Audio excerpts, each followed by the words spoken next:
Let's head across the Atlantic, where King Charles has been turning on the charm as he continues his state visit in America. There's been pomp, pageantry, warm words, and even some jokes.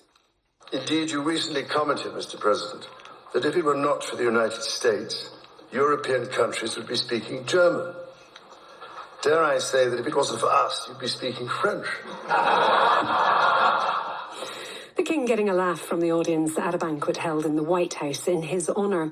But on a more serious front, it's hoped this trip will repair relations given the recent rifts with the US in connection to the war in Iran.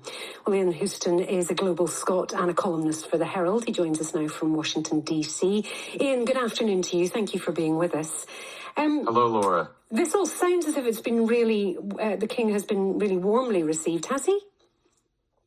Yes. Well, I recognize that many will have different views about this visit. Several were understandably saying it should not have happened, and many in Scotland will be focused on their daily tasks and getting about their days, figuring out what's up for supper, or facing an expensive energy bill, and just asking that very fundamental question, why is this relevant? I believe it is, and it has been so far successful. I think you had that clip from the White House dinner. King Charles speaking in the U.S. Congress was particularly historic in my view. It was a fine speech and well delivered, I felt.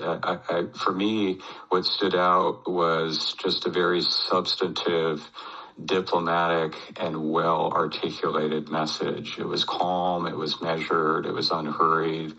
It spoke in complete thoughts without restraint. That feels sort of increasingly rare in public life. So I give credit to him and his speechwriters for forging that. Yeah, the speech to Congress was quite something to behold. I mean, he reminded congressmen and women that NATO had leapt to US support after 9/11. He sort of gently chastised the MAGA side of the House not to be so insular. He managed to do all of it and yet receive standing ovations. I think he was surprised by that. He was very humbled by it. It was funny in spots. He spoke, as you say, of the importance of key alliances such as NATO, the need for supporting Ukraine, climate change. He also very creatively and effectively talked about the Magna Carta, legal frameworks, checks and balances on executive power. I thought that was very skillfully done, and just really the hallmark of democracy and why that is so important. So, but all of it could be seen as a criticism of the president, and yet everybody seems to have taken it really well. Is anybody over there questioning what he said? Well, I don't think they're questioning it. I think uniformly people were actually quite inspired by it. It was quite refreshing. We're living in a situation where we're not accustomed to hearing that sort of language. And so I think we miss and we hunger a language that can shape an atmosphere of a moment when it's used in a deliberate way that's careful and structured.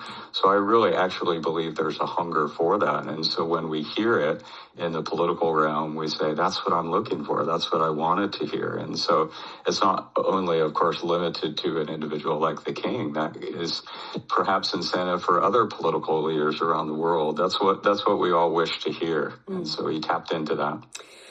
And yet, despite the fact that President Trump seems to admire King Charles so much, just within hours of that White House dinner last night ending, President Trump posted a picture of himself carrying what looks to be an assault rifle with explosions going off behind him, threatening Iran. No more Mr. Nice Guy. Iran can't get their act together. They don't know how to sign a non-nuclear deal. They better get smart soon. It sounds like it's a direct threat. It doesn't seem like much of that diplomacy has rubbed off yet. I think it's challenging. President Trump has said some very harsh things about Britain of late, and specifically about the Prime Minister, European allies, even the Pope as well. And that's his prerogative. That's his style and approach. He is the president. I don't agree with that approach. I think it has been unhelpful and quite damaging.